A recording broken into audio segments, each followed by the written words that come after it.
नमस्कार दोस्तों, धर्म रहस्य चैनल में आप सभी का एक बार फिर से स्वागत है।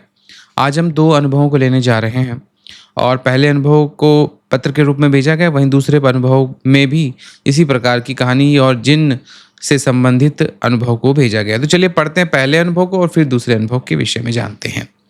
प्रणाम गुरुजी, मेरा नाम आप राधे ही समझिए, माफ़ कीजिए। गुरुजी, मैं यहाँ अपना पहचान छुपा रहा हूँ।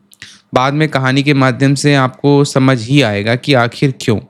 गुरुजी, मेरी आपसे यही विनती है कि आप मेरी ये कहानी अपने चैनल के माध्यम से दर्शकों तक साझा करें।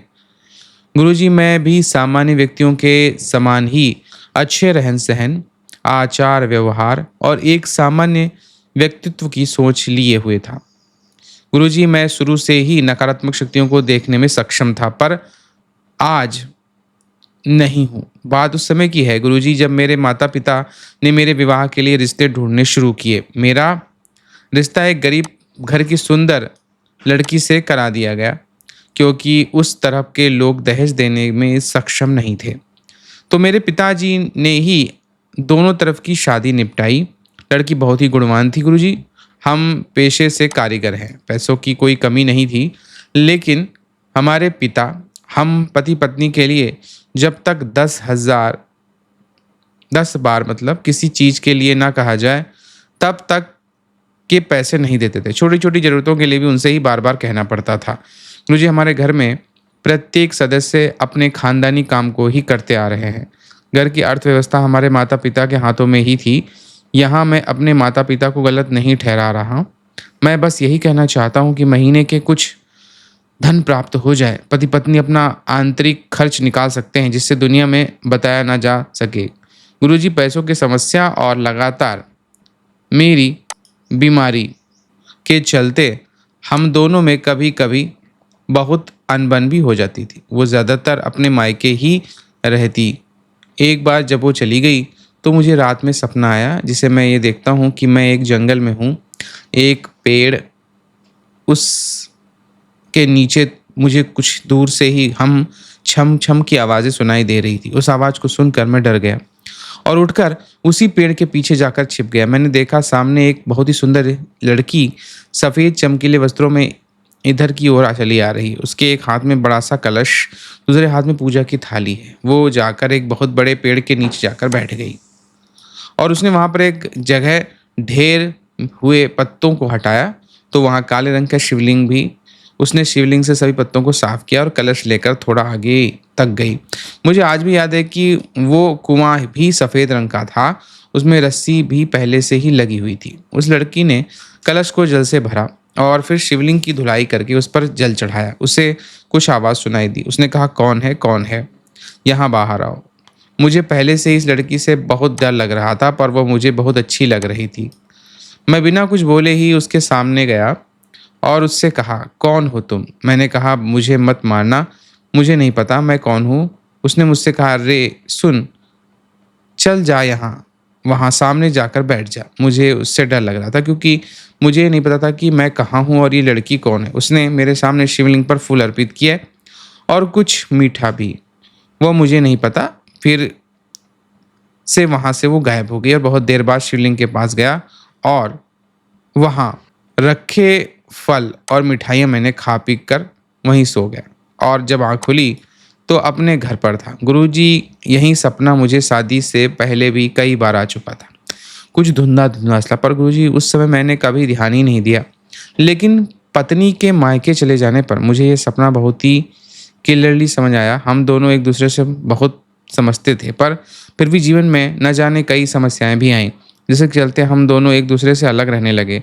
पर ये बात मैं उससे कभी भी नहीं कह पाया कि मुझे तुम्हारे साथ ही रहना है। गुरुजी, उन्हीं बीच में मैं किसी जनाज़े में शमशान घाट गया था। मैं खुद ही अपने जीवन में बहुत दुखी चल रहा था, पर शमशान घाट में लोगों की बातें सुनकर मैं अपनी ही समस्याओं में खो गया सा और बहुत ज़्यादा रोने लगा। वहाँ मैं अपनी पत्नी को बार-बार याद कर रहा था कि वो वापस आ जाए। करीब 3 घंटे बाद मैं घर वापस आ गया। मैंने शराब भी बहुत पी रखी थी। मैं अपने कमरे में गया तो मैंने देखा मेरी पत्नी बैठी हुई है।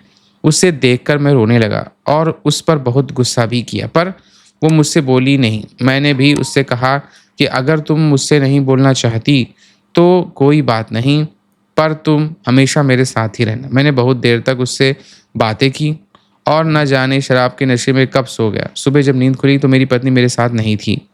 मैंने उसे घर में ढूंढा पर वो नहीं मिली। मैंने मम्मी से पूछा तो उन्होंने कहा कि नहीं, 5-6 महीने से नहीं आई है। मैंने कहा अरे, मैंने तो उससे रात भर बातें की थी। मम्मी ने कहा तुम अच्छा जाओ यहाँ से, ज़्यादा पी हो गया है, सब लोग मुझे पागल समझ रहे हैं। तो उसने नाराज़गी के चलते बात ही नहीं की, पर जब मैंने बहुत कहा रात में ऐसे-ऐसे हुआ तो शायद उसने सोचा होगा वो घर वापस आ गई है। कुछ दिन तो सब कुछ अच्छा ही रहा, पर उसी बीच मुझे वह शिवलिंग और लड़की वाला सपना आया। गुरुजी, बार-बार मुझे वही सपना आता था और मेरे सो जाने पर ही ख़त्म हो जाता था। उसके आगे वो कभी नहीं बढ़ा। करीब 2 से 3 साल के साथ के बाद मेरा तलाक हो गया। तलाक के बाद मैं वापस उन्हीं यादों में दुनिया में खोने लगा। उस समय मैं घर में कुछ भी सहायता नहीं करता था। माता-पिता को भी यही लगता था कि मेरा लड़का बेकार हो गया है, किसी काम का नहीं है। उन सभी ने मुझ पर ध्यान देना ही छोड़ दिया। करीब 1 साल के बाद मैं नशे की हालत में कमरे में सो रहा था, बार-बार अपनी पत्नी को याद कर रहा था। तभी कमरे की कुंडी बहुत तेज खटकी। मैं उठा और दरवाज़ा खोला और देखा बाहर कोई नहीं है। मुझे लगा शायद मेरे घर में बच्चों ने ऐसी हरकत की होगी। मैं फिर अंदर चला गया। करीब 1-2 घंटे बाद फिर से कुंडी खटकी। मैं उठा नहीं। मैंने ऐसे ही कुछ कह दिया जो कि है वो अंदर आ जाए, मुझे परेशान ना करे। दरवाज़ा खुला तो मैंने देखा मेरी पत्नी आ रही है। मैंने उसका नाम लेते हुए उससे कहा तुम मुझे छोड़कर क्यों चली गई थी? उसने बस मुझसे यही कहा अब मैं कभी नहीं जाऊँगी और तुम बस अब सो जाओ। उसकी बातें सुनकर मुझे नींद आ गई। सुबह मेरी चिंता के कारण नींद खुली तो मैंने देखा कि मेरी पत्नी मेरे बेड पर ही बैठी है। उसने फिर मुझसे कहा कि मैं अब यहीं तुम रहूँगी तुम्हारे पास। अब से तुम हमारे घर की ज़िम्मेदारी सँभालो। पर मैंने उसकी बात नहीं मानी। मैं पूरा दिन उसके साथ कमरे में ही बैठा रहा। उसका खाना भी कमरे में ही ले जाता था, लेकिन उसने कहा कि सुबह 4 बजने से पहले मैं चली जाऊँगी। मुझे कुछ काम है और 7 बजे तक आ जाऊँगी। तब तक तुम परेशान मत होना।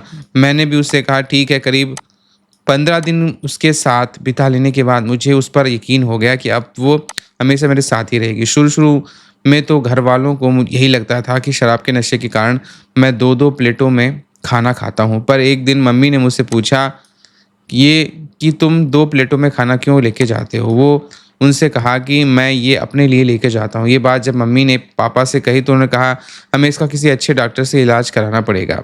और मैंने गुरुजी इसकी इसलिए नहीं बताया था क्योंकि मेरी पत्नी ने मुझे मना किया था। करीब 5 महीने बिताने के बाद उसने मुझसे सुबह कहा कि आज तुम जल्दी सो जाना, पर किसी कारणवश गुरुजी मुझे नींद नहीं आई। पर मैं आँख बंद करके लेटा रहा। रात पौने 12 बजे के समय मैंने देखा कि दरवाजे से हाथ फैलाकर हवा में चलती हुई कोई औरत दीवार के कोने से जाकर बहुत देर के लिए निकल गई है। तो इन्होंने अभी इतना ही अनुभव यहाँ तक भेजा है। इनके अनुभव को देख के लगता है कि कोई शक्ति जो है वह पूर्व जन्म की साधना के कारण इनसे जुड़ गई और वह पहले से भी जुड़ना चाह रही थी और वह निश्चित रूप से कोई योगिनी शक्ति होंगी, क्योंकि योगिनियाँ ही भगवान शिव की पूजा या साधना में लीन रहती हैं और उसी में वो जो है अपना आगे बढ़ाती हैं और जो उनका स्वरूप होता है वो इसी तरह का होता है। आगे अगर अनुभव भेजेंगे तो आगे की कहानी हम लोग जानेंगे। फिलहाल मैं आज इनको ये बता रहा हूँ कि आपको भगवान शिव की पहले उपासना करनी चाहिए, उसके बाद कोई ना कोई यक्षिणी साधना करनी चाहिए, ताकि यक्षिणी या योगिनी जो भी होगी वह स्वयं ही आपसे आकर्षित हो जाएगी भगवान शिव की साधना के बाद में और आपको निश्चित रूप से मार्गदर्शन करेगी, क्योंकि जिसे आप पत्नी समझ रहे हैं वो पत्नी नहीं थी बल्कि कोई ना कोई शक्ति थी जो आपको सपने के मंदिर से दिख ही रही थी उसकी, और आपका जो है तलाक भी हो गया था।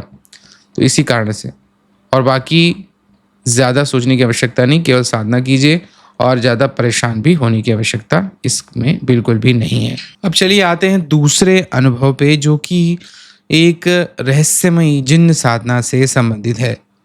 चलिए जानते हैं और पढ़ते हैं इनके ईमेल पत्र को। आनंद कुमार जी हैं, ग्राम पोस्ट दतियाना, विक्रम जिला पटना से। धर्म रहस्य चैनल वाले गुरु जी को प्रणाम। गुरु जी, मैंने आपके जो धर्म रहस्य पर हार्बुश जिनकी साधना का पीडीएफ डाले हैं, उसको मैंने 2020 में ही खरीदा था। बहुत इधर उधर भटका, बहुत रुपए बर्बाद किए यूट्यूब वाले बाबाओं के चक्कर में।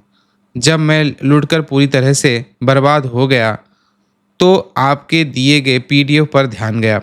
सोचा करके देखता हूँ, तो मैंने सबसे पहले गांव के बगल एक फ़कीर की मज़ार है, वहाँ से अनुमति लेकर फरवरी 2026 में साधना शुरू कर दिया। मैं साधना अपने घर के बगल में एक बगीचा है वहाँ पर कर रहा था। साधना के पहले दिन जब मैं साधना कर रहा था, साधना के बीच में मेरे चाचा आकर दूर से टॉर्च की लाइट से देखना चाह रहे थे कि कौन है। मैं 8 माला पूरा होने के बाद उनकी मैं वहीं पर पूजा कर रहा था। फिर वो चले गए और उसके बाद मैंने बाकी की माला पूरी की। दूसरे दिन का साधना किया, कुछ अनुभव नहीं हुआ, लेकिन पैर में बहुत दर्द शुरू हो गया। तीसरे दिन की साधना चालू किया। साधना के बाद सपने में दिखा एक जिन्न।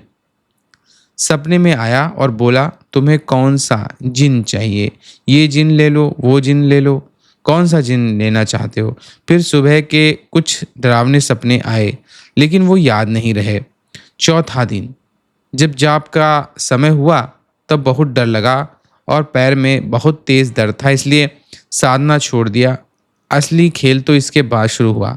साधना खत्म करने के बाद मेरा भाई बोला कि भैया तुमको जिन की साधना वहीं छोड़ना चाहिए था, जिन तुम्हारे आसपास ही है। साधना छोड़ने के 4-5 दिन बाद मैं जहाँ साधना करता था उस स्थान पर जाकर उसका मंत्र एक बार पढ़कर उसको भोग में फूल और मिठाई दिया। उसके बाद कुछ दिन बाद जब रात को मैं अपने बच्चों के साथ सो रहा था तो रात में कोई मेरे दरवाजे पर कुंडी धीरे धीरे बार बार खटखटा रहा था। धीरे धीरे ये अनुभव खत्म ही हो गया। मेरे कुछ सवाल है, उसका जवाब जरूर दीजिएगा। क्या मैं साधना पूरे दिन करता तो मुझे सिद्धि मिल जाती? भोग का ग्रहण किया था या नहीं?